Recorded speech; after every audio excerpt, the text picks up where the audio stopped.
bem-vindo ao programa Hora do Estudo Bíblico, com o doutor e professor Lehmann Strauss.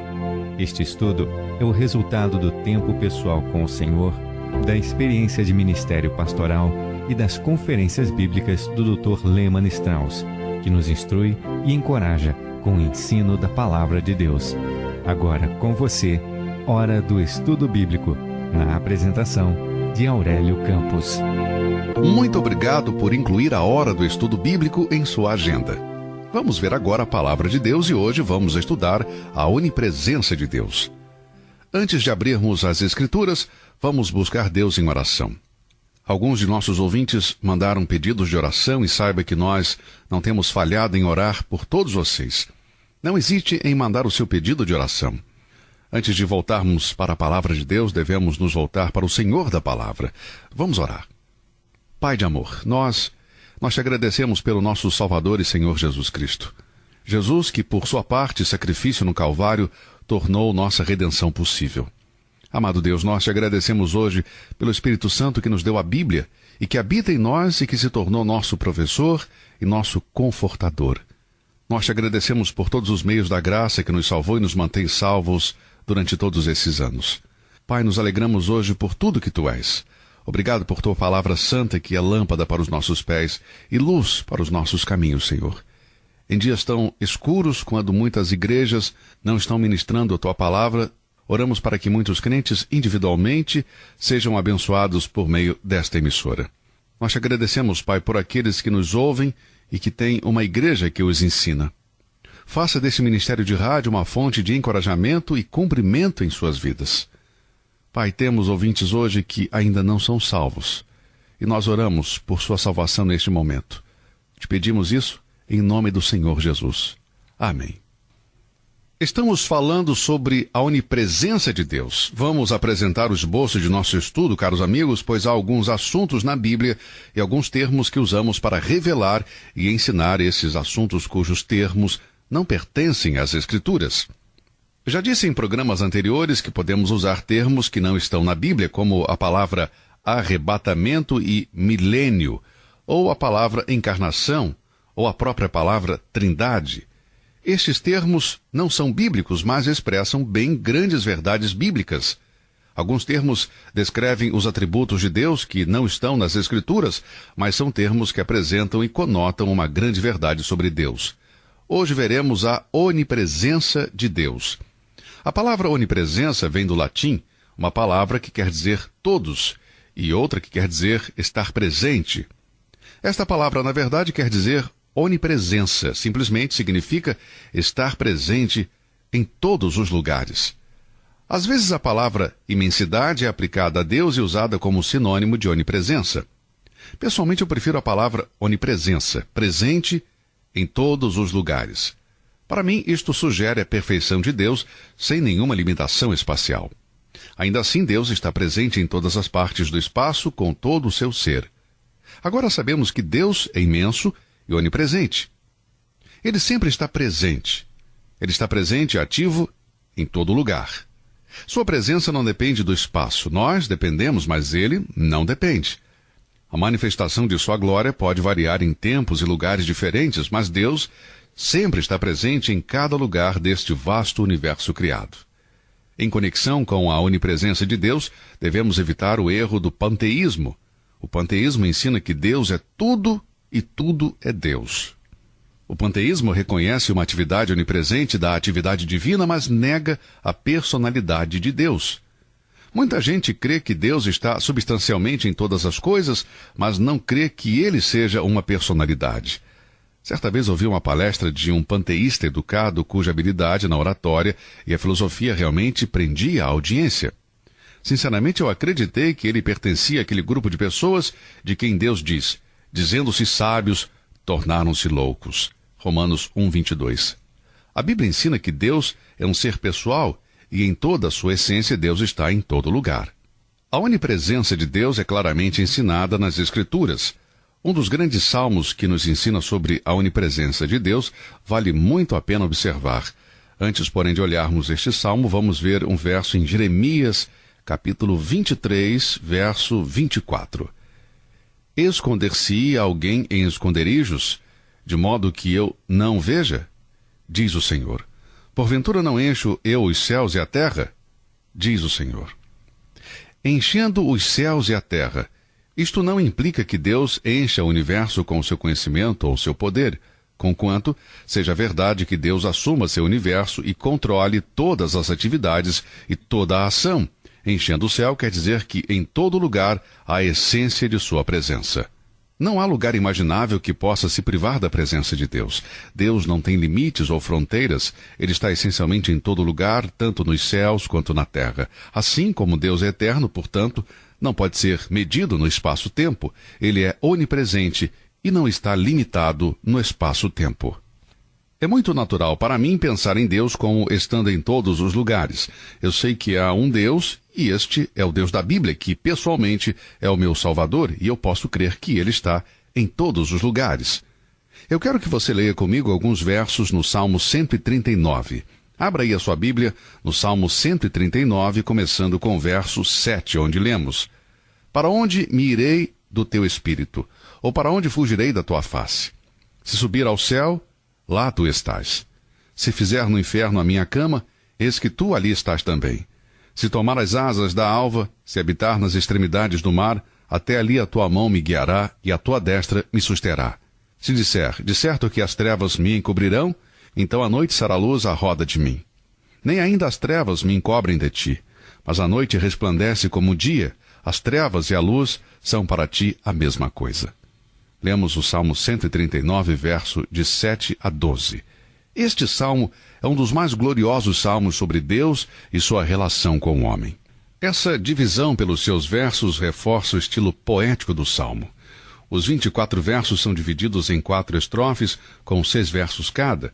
Nos primeiros 6 versos, a estrofe número 1 fala que Deus é onisciente, isto é, Deus tem todo o conhecimento. Na segunda estrofe, nos versos 7 até 12, Deus é onipresente, isto é, Deus está em todo lugar. Depois, na terceira estrofe, Deus é onipotente, isto é, Deus todo-poderoso. Depois, na quarta estrofe, Deus é todo justiça, Deus é totalmente justo. É a segunda estrofe que nos ocupa neste estudo, a onipresença de Deus. Deus está presente em todos os lugares. Não ousamos concluir em nossa mente que o salmista tinha o desejo de se afastar de Deus. Esta é a impressão que temos ao lermos este salmo, mas isso era o que acontecia na verdade. O ponto é que, mesmo se ele quisesse, não conseguiria. Deus está no céu, Deus está no inferno, Deus está nos mares, na terra e nos ares. Se alguém tentasse se refugiar de Deus na escuridão, lá ele encontraria Deus, pois Deus não vê diferença entre luz e escuridão. Isto fica muito claro no livro de Amós, capítulo 9, versos 2 a 6. Vamos ler. Ainda que cavem até o inferno, a minha mão os tirará dali. E se subirem ao céu, dali os farei descer. E se esconderem no cume do Carmelo, buscá-lo-eis, e dali os tirarei. E se dos meus olhos se ocultarem no fundo do mar, ali darei ordem à serpente, e ela os picará. E se forem em cativeiro diante de meus inimigos, ali darei ordem à espada que os mate. E eu porei os meus olhos sobre ele para o mal e não para o bem. Porque o Senhor Deus dos exércitos é o que toca a terra e ela se derrete. E todos os que habitam nela chorarão. E ela subirá toda como um rio e abaixará como o rio do Egito. Ele é o que edifica as suas câmaras superiores no céu e fundou na terra a sua abóbada e o que chama as águas do mar e as derrama sobre a terra. O Senhor é o seu nome. Veja que coisa maravilhosa para o Filho de Deus ter uma passagem das Escrituras como essa. Não importa onde você esteja, na escuridão, na luz, no mar, na terra ou no ar, não há diferença. Deus ali está.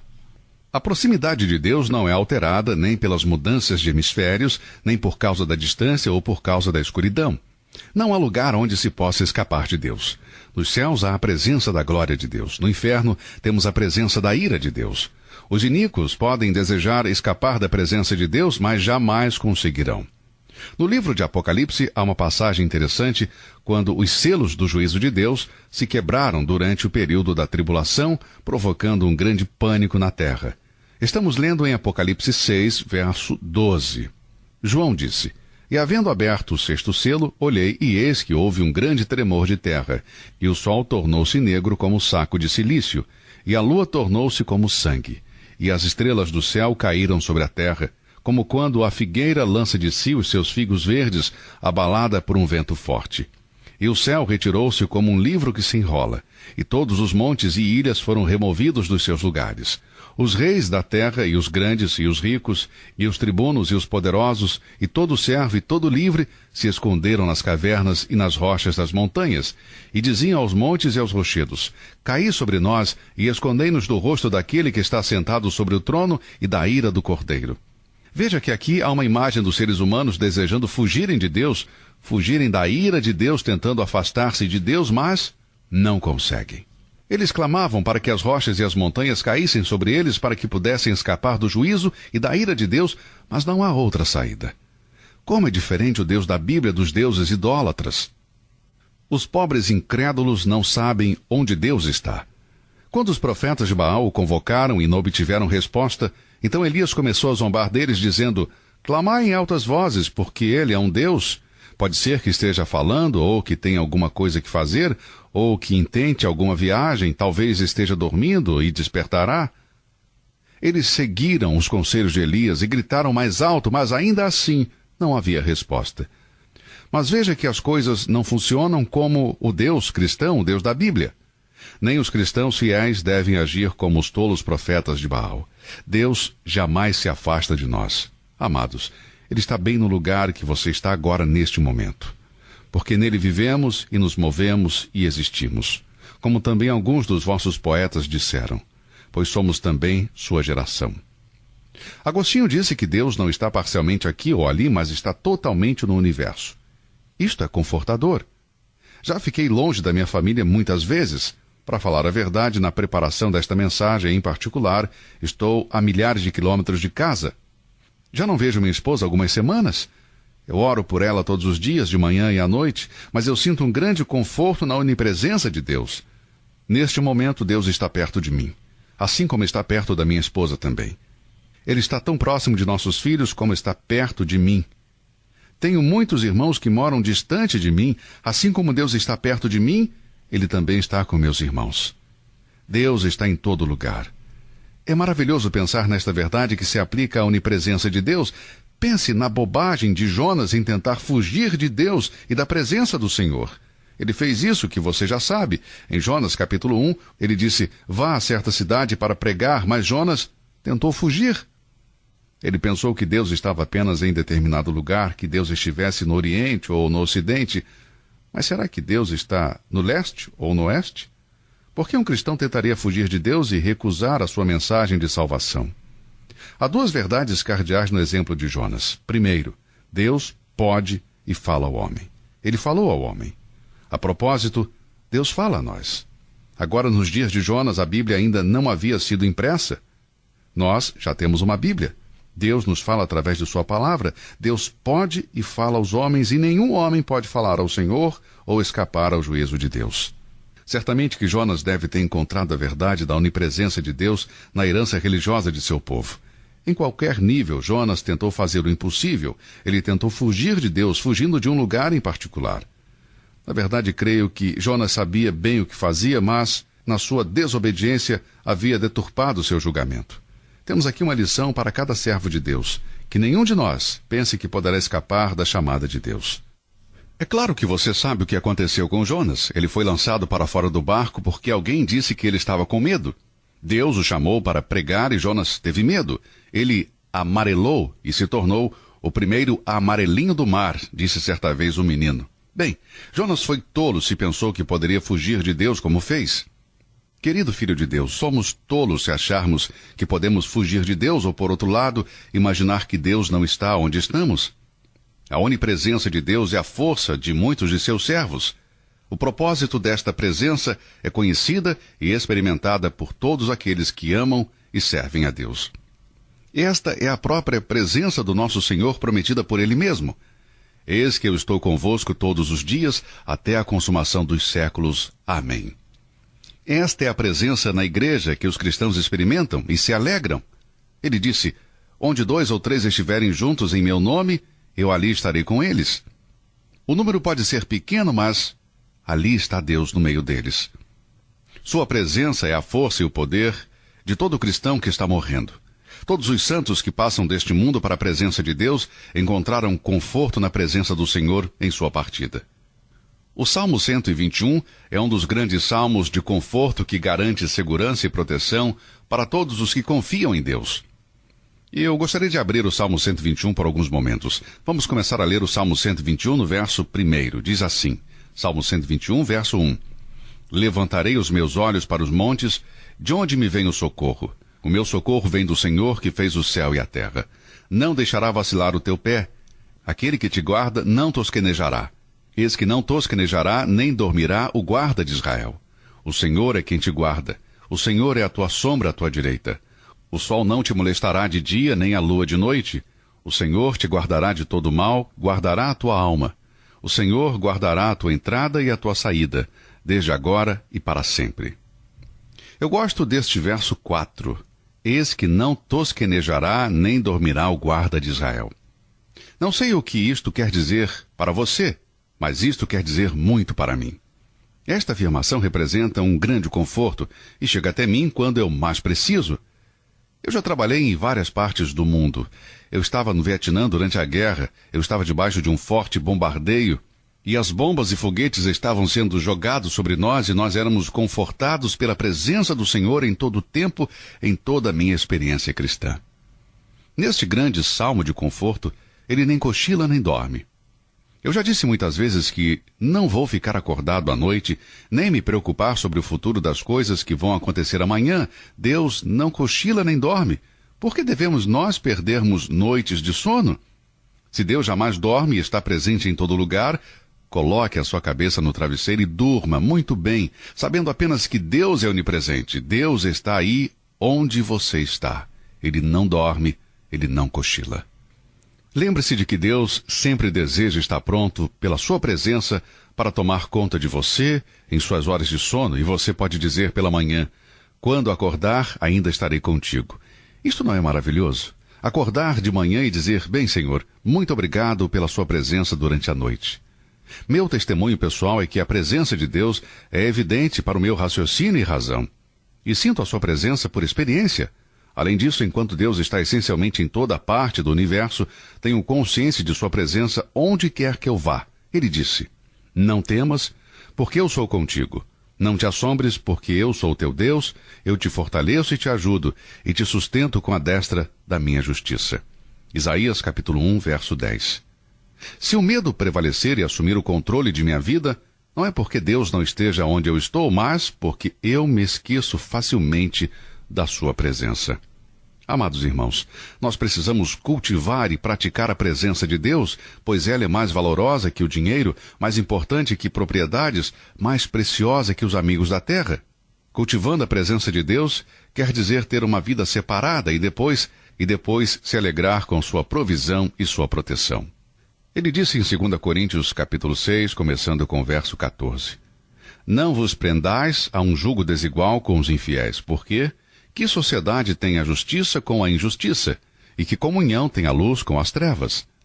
Veja que um cristão separado jamais se sentirá abandonado nem sozinho.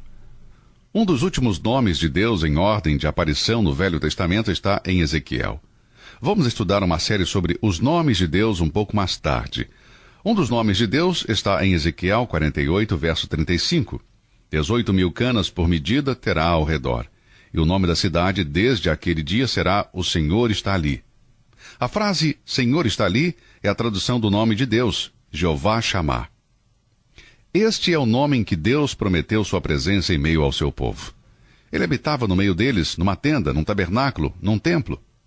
Na nova dispensação, Deus está presente na pessoa do nosso Senhor Jesus Cristo, em quem a Deus se agradou de manifestar a completude da divindade e a habitação do Espírito Santo. Cristo agora está nos céus e a presença de Deus está nos crentes, como templos vivos. A verdadeira igreja agora é a habitação de Deus através do Espírito Santo. Saiba, amados, nós constituímos a igreja. Queridos irmãos e irmãs, o Senhor está aqui. Alguém escreveu o seguinte versinho: não sei de onde as ilhas erguem suas frondosas palmeiras ao ar. Somente sei que não posso ir além de seu amor e cuidado. Eu também não posso ir além de seu amor e cuidado, nem você tampouco. Confie nele. Se você que nos ouve hoje ainda não está salvo, se você jamais nasceu de novo, Se jamais reconheceu ao Senhor Jesus como seu Salvador, confie nele hoje. Você nunca saberá quando sua presença será extremamente necessária. Eu preciso dele todo dia, toda hora, todo instante. Que esta seja a tua oração hoje. Se Deus permitir, amanhã estaremos de volta no mesmo horário, nesta mesma emissora, continuando a nossa série falando sobre a onisciência de Deus. Até lá, e continue olhando para o alto. Que Deus o abençoe. Você ouviu Hora do Estudo Bíblico com o professor e doutor Lehmann Strauss, na apresentação de Aurélio Campos. Se você deseja ouvir novamente esta mensagem, visite a nossa página na internet www.bbnradio.org.